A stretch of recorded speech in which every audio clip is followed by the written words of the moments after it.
Welcome to my channel বিপশাস lifestyle. এখন আমি রেডি হয়ে গেছি, বেরোবো। মা মাসি মামার মামা বাড়ি যাবো, তো চলো যাওয়া যাক।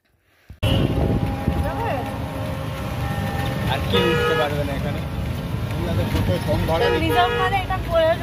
উঠবে না। তো আমরা এখন যাচ্ছি হচ্ছে আমার মামা দাদুর বাড়ি, আমার মায়ের মামা বাড়ি যাচ্ছি। আমি তো আমার নিজের মামা বাড়ি, এখন যাচ্ছি মায়ের মামা বাড়ি। আমি ভাই মামা বাড়ি যাচ্ছি, যত খারাপ জিনিসটা করা তো কিছু করার নেই। তো চলো চলো, আজকে বেরোনোর আগে সকালটা বাজারে গেছিলাম আমি, আগে গিয়ে অ্যাক্সিডেন্ট হয়েছে আমার, পড়ে গিয়ে পা পুরো কেটে গেছে। বাট ওই অবস্থাতে যেতে হবে, যে দিদাকে বলে রেখেছি, তার জন্য বেরিয়ে পড়েছি।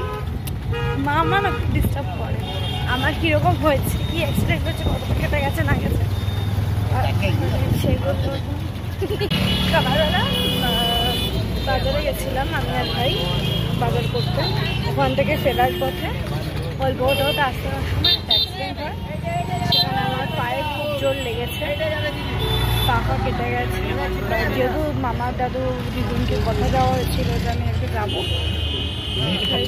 হাঁটতে পারছি, কষ্ট হলো, যাচ্ছি মামা বাড়ি, মায়ের মামা বাড়ি, কারণ যাওয়াটা খুব দরকার। আমি খুব একটা তো আসি না, তো তাদেরও বয়স হয়েছে, তাদের সাথে দেখা করাটা প্রয়োজনীয়। তো যেটা হচ্ছে দেখা আছে পায়ে কেটে গেছে, যখন একটু বেরিয়েছে। মামা বাড়িতে এসে মামের কিলচর না খেলো, কাজ বাড়িয়ে দিয়েছে। এই যে এইটাকে দিয়ে আমার পা ড্রেসিং করানো চলেছে। এখন মামা বাড়ি যাবো, মামাদের বাড়ি ঘুরে ঘুরে এসে আবার ড্রেসিং। তো চলো কী করছি না করতে তোমার সাথে শেয়ার করবো। তো আসানসোল মানেই সবাই জানে যে কলকারখানা, অনেক রকমের কারখানা, কয়লা খনি, এইসবের জন্যই বিখ্যাত আসানসোল এলাকাটা। তো মামা দাদুর বাড়ি যাওয়ার পথে আমাদের সামনে একটা কারখানা পড়েছিল, যেটারই ভিডিও আমি তোমাদের সাথে শেয়ার করলাম। কারখানাটা বিশাল বড় জায়গা জুড়ে কারখানা, একটা কারখানা যে কত বড় জায়গা নিয়ে জুড়ে হয় তার কোনো আইডিয়া নেই, ছিল না আমার আগে। আমি কখনো আগে ওরকম কারখানা দেখিনি। আমি বহুবার মামার বাড়ি গেছি, বলছিলাম মামার বাড়ি গেলে আমি প্রচুর অন্যান্য জায়গায় ঘুরি, তো আমার এইসব জায়গা ঘোরা হয় না। আজকে যখন মামা দাদুর বাড়ি যাচ্ছিলাম তখন দেখলাম যে কত বড়, মানে আমি সেটারই কিছুটা পার্ট তোমাদের সাথে শেয়ার করলাম। দেন মামা দাদুর বাড়িতে গেছি, এদিকে আরও অনেক কিছু আছে যেগুলো মামা আমাদের চেনার ছিল, দেখ এখানে এটা ওখানে ওটা। আমার বেশ ভালো লাগে গ্রাম্য পরিবেশ। হ্যাঁ, ভুল হয়ে গেছে, একা ছেড়েছিল, পড়ে গেছে। তো মামা এখন আমাকে বকে বকে নিয়ে যাচ্ছে সাবধানে। আমাকে মামি বলেছে আমাকে আর ভাইকে একা ছাড়া হবে না, উল্টো পড়ে গেছিলাম। আমার ভাইয়ের অবস্থা দেখো, নিজে ছাতা নিয়ে দৌড়ে দৌড়ে হেঁটে যাচ্ছে, দিদিটা পড়ে কি পায়ে জোর লেগেছে, কোনো ভ্যালু নেই। তো আমরা এসে গেছি প্রায়, এখন একটুখানি হেঁটে যেতে হবে না মামা, ওই সামনেটুকু গেলেই মায়ের মামা বাড়ি। সেই ব্যাপার, মামা বাড়িও এসেছি, মানে মায়ের মামা বাড়িও এসেছি প্রায়। মিষ্টি নেই, কতদিন পরে আসছিস, 4 বছর পর মিষ্টি নিয়ে ঢুকতে হয়, ফল মিষ্টি। তো আমরা এসে গেছি ফাইনালি, দেখে গোবর, ফাইনালি এসে গেছি।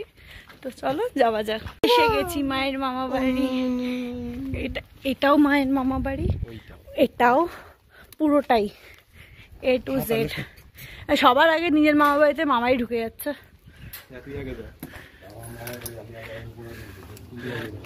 মামা আমাকে ঠিক করে নিয়ে চলো, পড়ে গেছিলাম তো। কি করবে তোমার টিপিস না। হাই মামা, কেমন লাগছে? মামা দাদুর বাড়িতে ঢোকার পরপরই আমি ভাই মামা বক বক বক বক শুরু করছি। দিদাকে জিজ্ঞেস করছি দাদু কোথায়, দাদুকে। তারপর দাদু আসলো, দেখতেই পাচ্ছ, দাদুর সাথে তারপর আমরা সবাই মিলে গল্প স্টার্ট করলাম। মানে আমি রীতিমতন না নির্লজ্জের মতন ঝগড়া করেছি কোমর বেঁধে, বিকজ এখানে আমার পেছনে লাগছিল আমার মামা যে তোর আরেক মামার বিয়েতে তোর নেমন্তন্ন নেই এই সব নিয়ে। তার মাঝখানে আমার অ্যাক্সিডেন্টের কথাটা বলছিল, তো আমি তোমাদের সাথে শেয়ার করলাম যে আমার পায়ের অবস্থাটা দেখতেই পাচ্ছ। ওখানে আমি কিভাবে পড়ে গেছি না পড়ে গেছি সব ডিটেলসে আমার মামা বলছিল দিদা দাদুকে। দেন আমি বকাও খেয়েছি প্রচণ্ড পরিমাণে যে ঠিকভাবে তো আসবি, এইভাবে হয়, প্রচণ্ড কেটে গেছে, ড্রেসিং করে গেছি কিনা A to Z খোঁজ খবর নিল। দেন নাতনি গেছে বলে কথা, কোল্ড ড্রিঙ্কস দিল আমাকে ভাইকে, আর মামা দাদু আর মামা চা ফা খেলো। দেন এখানে আমি আর ভাই কোল্ড ড্রিঙ্কস খেতে খেতে সব কিছু গল্প টল্প করছিলাম যে কাকে কাকে নেমন্তন্ন করেছে দেখি। তো দেখি মামা দাদু লিস্ট খুলে বসেছিল, ফাইনাল লিস্ট নয় অবশ্য, বাট একটা লিস্ট হয় না বিয়ের 1 বছর আগে থেকে কাকে কাকে বলতে হবে না হতে হবে। 1 বছরও বাকি নেই, আর জাস্ট কয়েকটা মাস বাকি।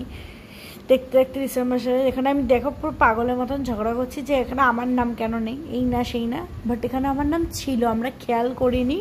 মামা নামটা লিখেছিল বাট আমার দিদির নামে আমাদের সবাইকে ইনক্লুডিং করেছিল।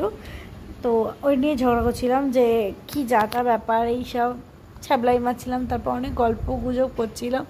আমি এখানে ভয়েস ক্লিপ দিচ্ছি বিকজ এখানে যে লেভেলে ঝগড়া হয়েছে কাই ক্যাচর হয়েছে, কাই ক্যাচর ইন দ্য সেন্স যে লেভেলের মানে কথা কাটাকাটি ঝগড়া করছিলাম আমরা, যে সেইটা মানে বলার মতন নয়। তাই আমি সেখানে ভয়েসটা মিউট করে আমি তোমাদের সাথে ক্লিপটা শেয়ার করছি।